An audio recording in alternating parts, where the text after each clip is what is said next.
पिछले वीडियोज में निर्देशांक ज्यामिति के बारे में पढ़े थे। निर्देशांक ज्यामिति क्या होता है, उनकी सारी विवरण दी गई थी। आज चलिए बुक्स से सवाल सॉल्व करते हैं कि बुक्स में कुछ सवालें जो दी हैं उनको कैसे सॉल्व किया जाएगा। तो सबसे पहले हम क्या करेंगे, यहाँ पे हम अपना ग्राफ खींच लेते हैं। ठीक है, ग्राफ खींच लिए।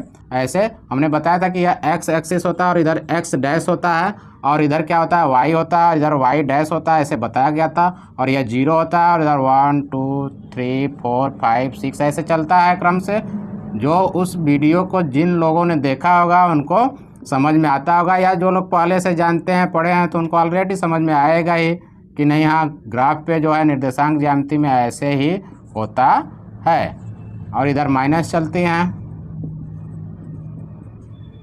और इधर भी माइनस संख्याएं चलती हैं।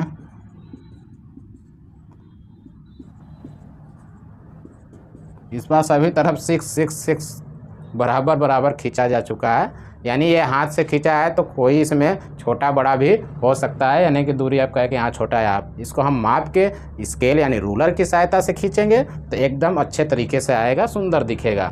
तो हमारा पता है कि हमें पता है कि यह फर्स्ट चतुर्थांश होता है, या सेकेंड, और ये थर्ड होता है, और ये फोर्थ होता है।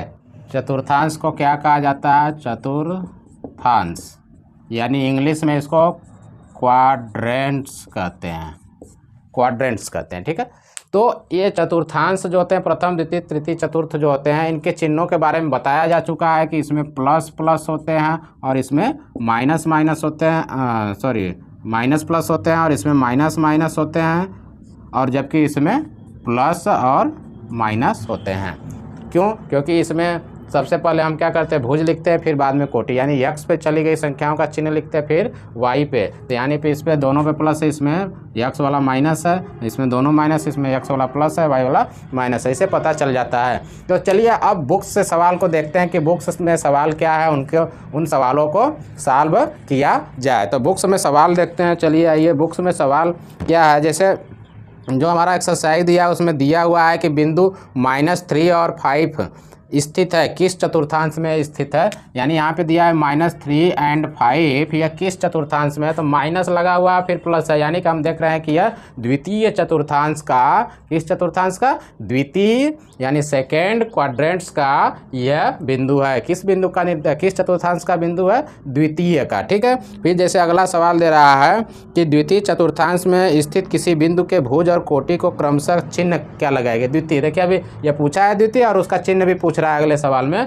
तो यहाँ पे क्या बता देंगे कि पहले माइनस उसके बाद प्लस लगाएंगे। उसके आगे वाले सवाल देखते हैं कि एक्स अक्ष पर स्थित सभी बिंदुओं का भुज क्या होता है। एक्स अक्ष जो होता है उस पर सभी बिंदुओं का भुज क्या होगा, कोई भी हो सकता है, कुछ भी हो सकता है, क्योंकि सभी बिंदुओं का भुज यानी कि अब क्या कौन सा नाम देंगे, कोई एक नाम तो बता नहीं सकते हैं। तो ऐसे ही सवालों की श्रेणी में आगे बढ़ते जाएंगे तो पूछ रहा है कि वह बिंदु जहां दोनों निर्देशांक अक्ष मिलते हैं, यानी कि एक्स अक्ष और वाई अक्ष जहां पर मिलते हैं उस बिंदु का पूछ रहा है, निर्देशांक पूछ रहा है, और वह कहलाता क्या है। यानी इस बिंदु का निर्देशांक जो होता है इसे मूल बिंदु कहा जाता है। क्या कहा जाता है, मूल बिंदु कहा जाता है। और मूल बिंदु का निर्देशांक जो होता है वह 0 0 होता है। और क्या होता है, 0 0, क्योंकि यह न एक्स अक्ष की कहीं जा रहा है न वाई, दोनों मूल बिंदु यानी प्रारंभ बिंदु पे हैं, तो इसलिए उस बिंदु को क्या कहा जाएगा, मूल बिंदु कहा जाएगा, और उसका निर्देशांक क्या होगा, 0 0 होगा। अब चलिए आगे जो सवाल कर रहा है, आगे सवाल क्या कर रहा है कि यदि किसी बिंदु का वाई निर्देशांक 0 हो तो वह बिंदु सदैव स्थित होगी। जब y का मान 0 हो जाएगा तब जानते हैं क्या किया जाता है कि जब y चला ही नहीं रहेगा, तो जैसे यहाँ 4 पे अगर आ गए तो y तो चला नहीं, तो यह 4 यानी x पे ही रह जाएगा, यानी y का मान यदि 0 हो जाएगा तो उस वह बिंदु कहाँ पर स्थित होगी, x अक्ष पर। यदि x का मान 0 होगा तो वह y अक्ष पर स्थित होगा। यह सब सारी जानकारियाँ अगर आप नोट करते रहेंगे, दिमाग में रखते रहेंगे तो सब चीज़ें ईजी हो जाएंगी। अगला सवाल क्या कर रहा है कि यदि किसी बिंदु P की अक्ष से लंबिक दूरी 5 मात्र है तथा इस लंब का पाद यक्ष अक्ष की ऋणात्मक दिशा पर स्थित है तो P का मान क्या हो सकता है। देखिए उसका पाद यानी जो भी कोई दूरी है 5 सेंटीमीटर है, इस पर खींचा गया है, तो इधर चाहे इधर हम क्या कर सकते हैं, इधर चाहे इधर भी खींच सकते हैं, इधर भी, यानी वो 5 प्लस भी हो सकता है, 5 माइनस हो सकता है, क्योंकि उसका लंब, जैसे कोई रेखा खींचेंगे तो ऐसे ही ना खींचेंगे। तो अब जब ऐसे खींचेंगे तो यह 5 सेंटीमीटर लंबा हुआ, तो यानी y का मान 5 हो गया। लेकिन हो सकता है कि 90 अंश इधर क्या नीचे भी तो बन सकता है ना, यानी कि नीचे भी आ सकता है, तो हमारा 5 भी हो सकता है और -5 भी हो सकता है, क्योंकि इस लंब रेखा का जो पाद है वह कहाँ पर स्थित हो रहा है, x अक्ष पे हो रहा है, तो यानी वो y का मान बताएगा। तो यह प्लस भी हो सकता है और माइनस भी हो सकता है, तो यानी 5 या -5। अब देखिए इसमें दिया हुआ है सवाल कि कोई बिंदु P है, उसका निर्देशांक दिया है, P बिंदु का निर्देशांक है -2 और 3, और Q बिंदु है उसका निर्देशांक दिया है -3 और 5 दिया है। तो कह रहा है कि P का जो भुज है और Q का जो भुज है उनका अंतर निकालिए, यानी P का भुज -2 है और Q का भुज -3 है, इन दोनों का अंतर यानी घटाएंगे। P के भुज में से Q का भुज, देखिए उल्टा सीधा दोनों हो सकता है, लेकिन यहाँ पे जब कह रहा है कि P का भुज पहले कह रहा है तो P वाला पहले लिखेंगे और Q वाला भुज बाद में लिखेंगे, यह ध्यान देने वाली बात होती है। तो ध्यान देंगे तो कोई भी मिस्टेक्स नहीं होगा। तो यहाँ पे क्या होगा, ब्रैकेट खुलेगा तो ऐसे +1, यह ध्यान देना होता है, यह नहीं कि अब यह दोनों माइनस है तो क्या करें, ऐड कर दे, घटाएंगे तो एक का चिन्ह प्लस हो जाएगा, ये चीज़ें ध्यान देने वाली बात है। तो ऐसे ही आगे बढ़ते हैं, सवाल में के क्रम में आगे बढ़ते जाते हैं। तो किसी बिंदु का भुज जो है धनात्मक होता है, किसी भी बिंदु का भुज धनात्मक होता है तो वह किस किस चतुर्थांश में हो सकता है। देखिए पहले चतुर्थांश में और चौथे में हो सकता है, क्योंकि पहले में भुज धनात्मक है और चौथे में भुज क्या है, धनात्मक है, जबकि इन दोनों दूसरे और तीसरे में भुज क्या है, ऋणात्मक है। तो हम क्या करेंगे कि पहले और चौथे को आंसर में डालेंगे। ठीक है, आगे उसी तरीके से देख रहे हैं कि वे बिंदु जिनके भुज और कोटि विभिन्न चिन्हों के होते हैं स्थित होंगे, जैसे कि अलग अलग चिन्ह के। तो अलग अलग चिन्ह के देखिए क्या है, इसमें और इसमें, तो इन दोनों में यानी द्वितीय और चतुर्थ में है, तो इनका आंसर यही हो जाएगा, दूसरा और चौथा हो जाएगा। अब देखिए सवालों की ओर और बढ़ते जाते हैं। तो इसमें दिया हुआ है कि 0 0 दिया है, 0 0 दिया है और -3 5 दिया है। इसमें कह रहा है कि इनके भुज और कोटि को बताइए। देखिए अब भुज और कोटि को बताना होगा तो आप भुज लिखेंगे, इन बिंदुओं में भुज लिखेंगे तो इसका 0 और इसका -3 और कोटि लिखेंगे, तो कोटि का मतलब इसमें 0 ही है और इसमें 5, यानी पहले भुज होता है बाद में कोटि। तो इसमें बताना ईजी होता है कि कौन सा भुज है कौन सा कोटि है, क्योंकि भुज पहले लिखा होता है तो बता देंगे कि ये और कोटि ये। अगर भुज और कोटि दिया हुआ है अगर ऐसे, तो इनका निर्देशांक बनाना होगा तो पहले इनको लिखेंगे बाद में इनको लिख देंगे, हमारा निर्देशांक बिंदु बन जाएगा।